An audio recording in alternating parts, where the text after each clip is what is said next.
1-iyundan boshlab O'zbekiston va Xitoy fuqarolari o'zaro bir-biri bilan 30 kunlik vizasiz rejimga o'tibdi.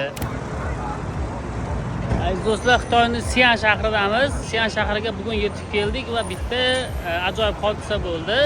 Bundan 1 yil, 2 yil oldin shu Sian shahrida O'zbekiston va Xitoy o'rtasida vizasiz rejimni bo'lishi haqida shartnoma imzolangan edi, lekin mana shu paytgacha hali buni amaliyotda qo'llab bo'lmayotgandi va aynan bugun Sianga kelgan paytimizda hozirgina Tashqi ishlar vazirligining saytida e'lon qilindi. 1-iyundan boshlab O'zbekiston va Xitoy fuqarolari o'zaro bir-biri bilan 30 kunlik vizasiz rejimga o'tibdi.